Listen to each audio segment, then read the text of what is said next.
¿Así de fácil vamos a dejar que Morena se lave las manos? A Sheinbaum se le va a caer el país. Se le va a caer el país.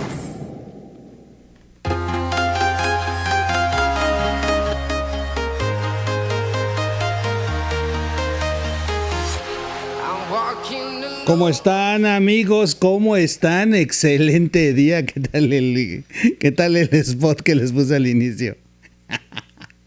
Ya estoy viendo al INE pidiendo que bajemos todos esta. Está bueno, ¿no? Está bueno. Bueno, así va a estar estos 8 meses que quedan de campaña o menos. Ya así se va a poner esto. Chulada. Hola, Micho. Está escalofrío me dio con ese spot. Bueno, pues bienvenidos al podcast de su amigo Miguel Quintana, el troll en la red de información digital. Hoy vamos a hablar de las megaobras. Le cayeron en la movida. Quiero recordarles a ustedes algo muy importante. Este año, hace 6 meses aproximadamente, la Suprema Corte, esto pasó inadvertido, no se hizo mucho escándalo. La Suprema Corte de Justicia puso fin al decretazo de López Obrador en el que fue o intentó poner un candado para que no se supiera el costo real de las obras, quién las construye, bajo de quiénes están enriqueciendo muchos, ¿no? La verdad es eso. Lo quise adornar, pero bueno, ¿a qué le doy vueltas? Este decreto López Obrador lo emite y dice que todas las obras pasaban a formar parte de un asunto de seguridad nacional y que por lo tanto pues tenían que guardar una secrecía como tal. Esto, la verdad es que lo hicieron a raíz de que les estuvieron pegando al inicio del gobierno varios medios de comunicación. Varios, porque no solamente fue Latinos, fueron varios medios que lograron exhibir contratos, empresas fantasmas, una infinidad de situaciones, hasta que López Obrador dijo, ya basta. Ahí fue donde le agarró tanto coraje al Instituto Nacional de Acceso a la Información, y emite un decreto en el que dice, bueno, pues las obras a partir de hoy son una cuestión de seguridad nacional y nadie puede preguntar sobre ellas. Este decreto fue impugnado por el propio Instituto Nacional de Acceso a la Información, el INAI. Y hace 6 meses la Corte, fíjense, se unieron los enemigos de López Obrador en aquel momento cuando hice video. Aquí hay un video de eso. Y en aquel momento les dije, se unieron los enemigos de López Obrador. O los enemigos que se construyó López Obrador, el INAI y la Corte, y determinaron que no, papá, el decretazo queda fuera y a partir de hoy las obras deben de ser transparentes, aunque las tenga el ejército. Y a raíz de eso, con mucho trabajo, sí, pero ya no imposible, se han podido detectar empresas fantasmas, las que subcontratan para hacer las obras, los costos, los sobreprecios en cada una de las obras y todo lo que está construyendo el ejército, porque es brutal. No solamente está construyendo las obras emblemáticas de López Obrador, no, el ejército está construyendo fraccionamientos, está construyendo unidades habitacionales para ellos mismos, está construyendo canchas deportivas, está construyendo avenidas en poblaciones. No, bueno, el ejército ya es la constructora oficial de este país. Conozco una amiga que está sufriéndola muy fuerte porque, fíjense, se casó con un ingeniero, tenía su constructora, clase media, ya no hay clase media alta en este país, pero clase media que se defendía y ganándose el pan haciendo obras significativas que les daba para comer y mantener su familia. Este sexenio no han hecho obra, no han hecho ni una obra. Su constructora se fue en picada. Todas las obras que él pudo haber conseguido las está haciendo el ejército o las subcontrata el ejército para alguien. para empresas que ya están acordadas con ellos. No se las dan a cualquiera. La esposa hoy hace labores de limpieza doméstica. A ese nivel llegaron, si no se mueren de hambre. A ese nivel han desfondado la economía familiar de muchos. Este país, la verdad es que le va bien porque de plano es un país que se ha construido y forjado mucho antes que López Obrador llegara, y esa fortaleza se nota, pero también hay cuestiones en donde se ha lastimado tanto la economía familiar por las estupideces de López Obrador, como este caso que les cuento. Es real, o sea, es real. Yo cada vez que me encuentro esta mujer que viene de hacer trabajo doméstico, literal, antes era una ama de casa que, bueno, pues administraba su hogar mientras el marido administraba su constructora. Hoy ella tuvo que salirse a la calle a pedir trabajo y hacer labores domésticas, porque si no se morían de hambre. Porque aparte, como dice ella, pues aparte no hay ni trabajo. Quisiste trabajar en una oficina, no hay trabajo. Historias reales de la vida y ella misma lo dice. Ni crean que voy a votar por Morena, cabrón. Nos dejaron sin comer. En fin, bueno, pues hoy, gracias a esa apertura que ya se tiene, gracias a la Corte y al Instituto Nacional de Transparencia, muchos organismos, muchas entidades que se dedican al análisis y estudio de obra pública se han abocado a investigar qué está pasando con la obra pública en México. Y hay un análisis bastante interesante. Le pegan a López Obrador. En esta ocasión no es Latinus, no es un enemigo tradicional de los que se busca López Obrador, no, son organismos que están probados, que son los que se encargan de analizar la obra pública del gobierno y que han encontrado un excedente en el costo de las obras de 468,000 millones. A ver, desapareció fideicomisos en la Corte argumentando que 15,000 millones de pesos eran ociosos y que deberían de estar destinados a la pobreza, hoy a Acapulco. Pero el señor sí puede tener 468,000 millones de pesos en un excedente, o sea, tirar el dinero, que el dinero no se sepa, simplemente costaron así de caras unas obras que en su costo no debería de ser. Estos excedentes, ¿a dónde van a parar? Hay un video bastante interesante sobre, ahora a propósito que ganó Milei, sale a relucir una entrevista a un sacerdote que llevaba las finanzas del Vaticano, y el Banco del Vaticano, que es uno de los bancos más importantes del mundo junto con el de China. El Banco del Vaticano ha recibido o ha aperturado cuentas a algunos personajes de la política internacional. Pero llama la atención las cuentas de los presidentes de Latinoamérica bolivarianos, los amigos de López Obrador.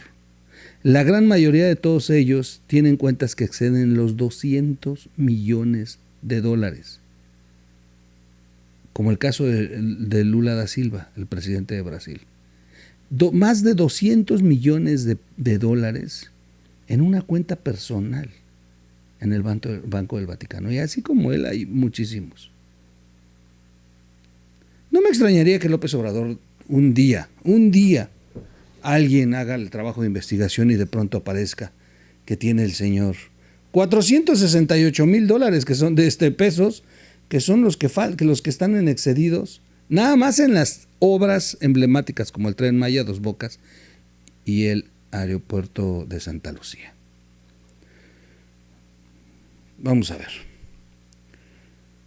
Las 3 mega obras emblemáticas de López Obrador, criticadas por la falta de estudios, sobre todo de viabilidad financiera, generaron un sobrecosto para los mexicanos de 468,159 millones de pesos en conjunto. Por eso cuando hicieron el video que criticaba a sus hijos por este asunto de los 100 millones que se invertían, ¿por qué se va negro esto? Tengo que cambiar esto. Es desvanecer, corte, desvanecimiento. ¿Por qué se va negro? Qué horror. Ya lo compuse. Se me iba negro. Bueno, cuando se hace la publicación de este negocio que tenía el hijo de López Obrador con algunos amigos en las obras públicas de la Ciudad de México y en algunos estados como Tabasco, que se dijo que 100 millones de pesos eran lo que estaba como un sobreprecio, una ganancia, que estaban volando, que realmente eran la ganancia del hijo de López Obrador. ¿Qué dijo López Obrador en una mañana? 100 millones de pesos. Eso lo traigo aquí en la bolsa. O sea, minimizó la cantidad. Dijo, pues no es tanto, 100 millones de pesos. Bueno, pues sí, claro, no es tanto cuando ves que el propio López Obrador, ha tirado 468 mil millones de pesos en estas obras. Es que de verdad es una bestialidad de dinero. Es decir, que los costos adicionales en los que ha incurrido el gobierno para poner en operación la refinería de Dos Bocas, que aún no refina, el Tren Maya, que inclusive se descompuso cuando lo inauguraron, y el aeropuerto Felipe Ángeles, el cual sigue siendo de todo, un ring de lucha libre, una pista de modelaje, de todo menos aeropuerto, sería el equivalente al presupuesto de Pemex, la CFE o el ISSSTE individualmente para el 2024. O sea, lo que le ha costado a este país las ocurrencias de López Obrador sin planeación financiera es lo que se gastaría inclusive en un estado de la República y en un estado de los grandes, ¿eh? De acuerdo con un análisis realizado por Reforma, en el 2020 el Tren Maya se calculó en 186.753 millones de pesos a precios del 2024. A la fecha alcanzan los 514.217 millones de pesos del 2024, es decir, una alza del 175%, de 186 a 514. Es una bestialidad. Mira, más para que tenga una referencia, yo me acuerdo que una vez celebraba el gobernador de Oaxaca que había logrado traer el presupuesto histórico al Estado y que habían pasado de, 46 mil millones de pesos a 75 mil millones de pesos. Y que era algo súper histórico para Oaxaca, o sea, por fin había tenido un presupuesto alto Oaxaca. Imagínense, un estado de la República celebra recibir 75 mil millones de pesos para su presupuesto. Un estado de la República. Un estado que va a administrar hospitales, seguridad pública, carreteras, todo lo que significa gobernar y administrar un estado con 75 mil millones de pesos. Y López Obrador ha tirado 7 veces esa cantidad. 7 veces esa cantidad. El presupuesto de 7 estados de la República. Es impresionante. O sea, para que veamos la referencia de cuánto dinero desperdiciado, lo que se hubiera ya podido resolver. De acuerdo con un análisis realizado por Reforma, en el 2020 el Tren Maya, se calculó, ya leímos ese, perdón. Mientras que la refinería de Dos Bocas pasó de un costo inicial en el 2019 de 190.928 millones de pesos a precios de 190.928 millones a precios del próximo año, de 190 a 308.000. A ver, la refinería pasó de 190.000 a 308.563 millones de pesos, con un incremento del 62%, y no refina nada. Mientras tanto que el aeropuerto de Santa Lucía tuvo un sobrecosto del 25%, pues en el 2019 tenía una estimación de 92.940 millones de pesos, y para este año es de 116,000 millones de pesos. Leslie Vadillo Jiménez, investigadora de Inversión Pública e Infraestructura del Centro de Investigación Económica y Presupuestaria del CIEP, consideró que los costos de los proyectos prioritarios no han sido transparentes a pesar del decreto o del acuerdo de la Corte, de la sentencia de la Corte, tanto en los estudios de preinversión como en los de inversión. O sea, nunca tuvo un plan de inversión López Obrador para sus obras. Dijo, hagan esto y chingue su madre lo que cueste. Indicó que desde que se publicó el decreto que declara algunas obras como seguridad nacional el 18 de mayo pasado, se dejaron de actualizar datos y se han manejado de manera discrecional los costos, a pesar de que hace 6 meses se liberó ya esta normativa de que las obras estén siendo como seguridad nacional. Ricardo Trejo, director general de la firma de consultoría Forecasting, expuso que en el caso de Dos Bocas se tuvieron errores de cálculo en los costos de la obra desde el inicio, lo que ha provocado el encarecimiento de la misma. Se lo dijeron las mismas empresas que invitaron al inicio. Se minimizó el costo de la construcción y para ello hay un sobrecosto. Hubo errores en los cálculos, planeación y ejecución de ingeniería, destacó. Imagínense que esa refinería un día estalle. Explicó que el sobrecosto del aeropuerto está dentro de los parámetros permitidos debido a que ya contaba con algunos derechos de vía y terrenos, pero el Tren Maya, debido a costos de transacción que han impedido el inicio o el avance de obra, se han encarecido su construcción y entre más se atrase, más va a costar la obra.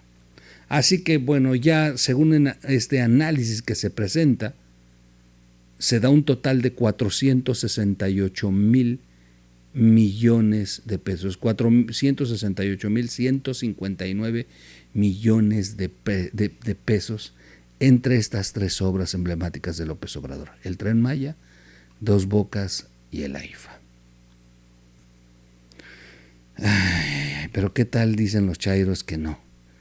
Que nosotros nos la pasamos criticando al presidente histórico que por fin hizo unas obras, como el tema que siempre comparan. A ver, yo no voy a defender a Felipe Calderón por mentiroso y por hacer una barda. Al contrario, también Felipe Calderón se pasó de rosca. Aunque hoy salgan y lo defiendan los afines a Felipe Calderón, no se hace eso tampoco. Es que de pronto descubrieron que no iba a ser viable y que la chingada. A ver, entonces no prometes una refinería, papá. Y no te pones a hacer una barda, porque entonces te estás viendo igual que López Obrador, lleno de ocurrencias. ¿O para qué hizo una barda? ¿Por qué de pronto canceló la refinería? Salieron y justificaron. Pues no lo hubieras hecho desde el inicio ni la anuncias, güey. Un error muy grave de Felipe Calderón que pues, ahí lo está pagando, porque cada vez que pueden se la recuerdan. Pero estos animales celebran que ellos sí hicieron muchísimo comparado con la barda de Felipe Calderón. Sí, nada más que el único problema, a ver, y es que esta parte es muy, pero muy, muy, muy importante. A ver, con Felipe Calderón, la barda no costó 308,563 millones de pesos. 308,000 millones de pesos. No costó eso la barda, ¿eh? Así que no me chinguen, o sea, hay niveles de costos. O sea, Felipe Calderón sí la regó, sí prometió algo, sí después cambió la jugada, sí. Pero el costo de la obra no es el desperdicio del dinero que han gastado en Dos Bocas. A ver, 190,000 millones de pesos les costaba hacer la refinería y ya se elevó a 308. Y eso considerando los precios de 2004, 24, perdón. ¿Cuándo fue a comprar una refinería por nada a Estados Unidos? Que sí está refinando, por cierto.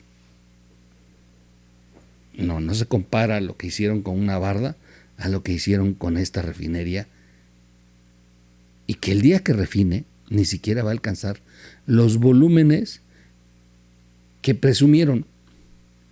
porque tiene un proceso. Los que sí saben lo han dicho real, no va a despegar refinando y resolviendo el consumo del combustible. Y cuando ya opere al 100 esa refinería, esperemos, si no se la lleva antes el agua, cuando ya opere al 100, tampoco va a resolver la suficiencia energética de este país. Porque es mucho más la demanda que lo que va a producir esta refinería. Y le hubiera servido más a López Obrador comprar refinerías en Estados Unidos. Pues sí, por lo menos con estas sí están refinando. Bueno, pues ahí está. Ahí está el excedente de las obras emblemáticas de López. Sigan dándole la oportunidad a Morena. Sigan dando la oportunidad. Sigan permitiendo que Morena siga agandallándose los espacios, cooptando las instituciones, haciendo y deshaciendo.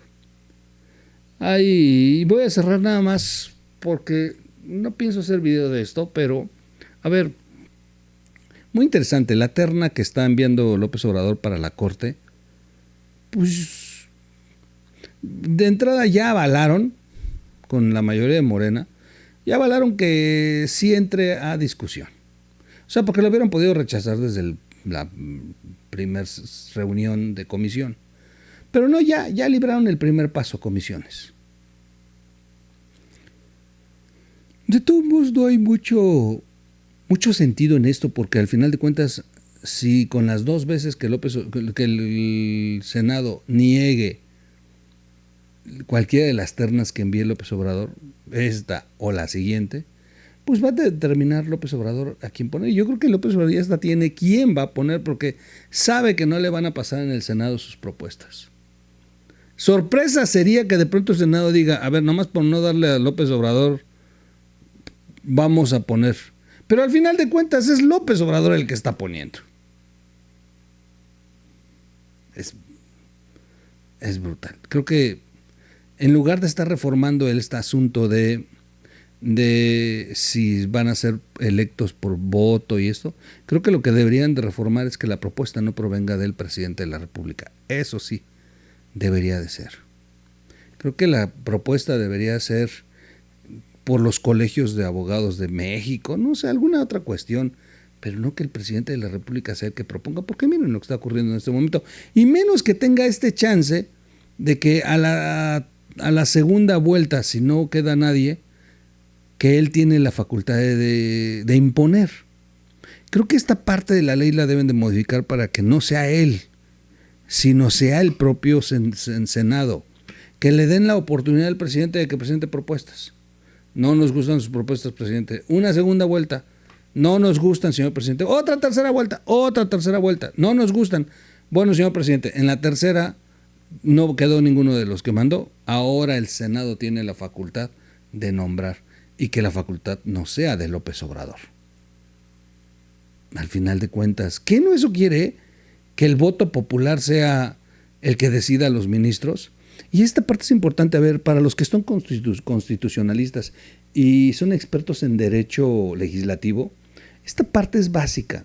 López Obrador ha estado argumentando que los ministros sean electos por el voto popular.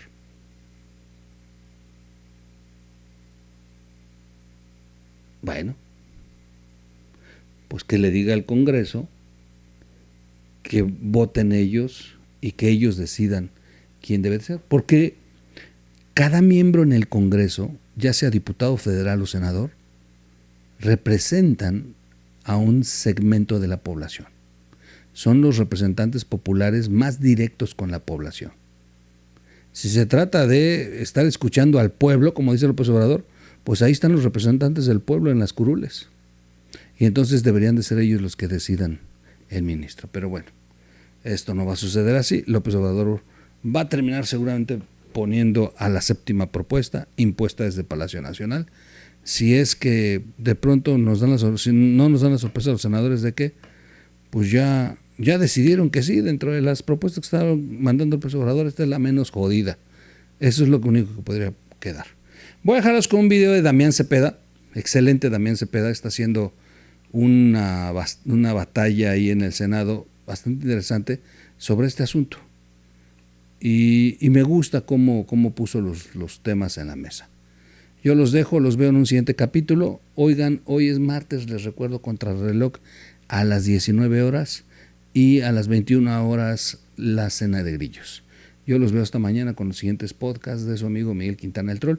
Ya regresamos a Reality News, no se lo pierdan, ya regresamos. Es que andaba malito y Lalo en Europa, pues no hicimos nada, pero Janet está subiendo y ya con Lalo empiezo el miércoles, así que regresamos a Reality News y se da una vuelta por ese canal, lo esperamos por allá. Recuerden suscribirse al canal, dale click a la campanita, comparte el video, comenta el video, dale like o dislike y gracias por sus donativos, pero hay que seguir ayudando a Guerrero. De verdad, hay que seguir ayudando.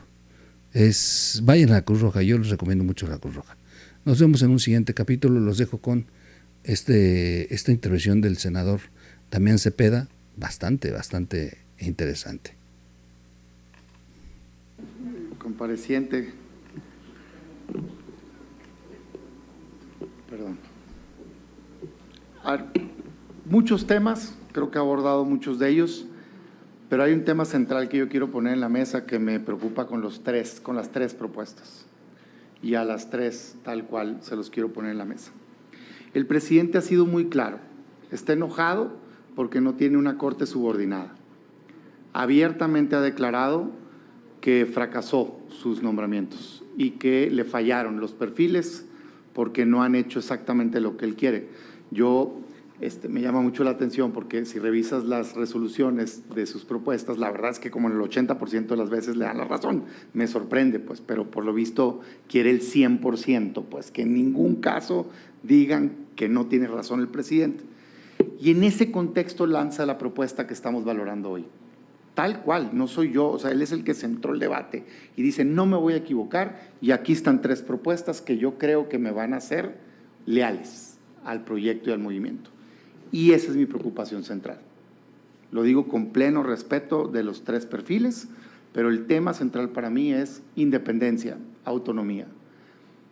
En su caso, no cae en el incumplimiento de requisitos del 95, porque dice secretario de Estado. No puede ser secretario de Estado el último año, pero sí creo que es justo decir que en la interpretación de lo que el constituyente estaba tratando de proteger, que es que no existiera una subordinación directa del Ejecutivo y que no existiera un conflicto de interés, es lo mismo, porque en los tres casos trabajan directamente con el presidente.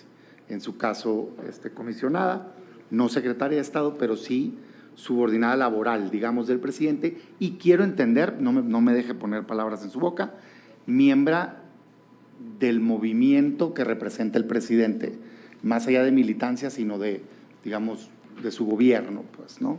Entonces, mi pregunta es, y quisiera escuchar, ¿cómo considera, o si considera que existiría algún tipo de conflicto de interés, o cómo podría usted garantizar al país su plena independencia en la resolución?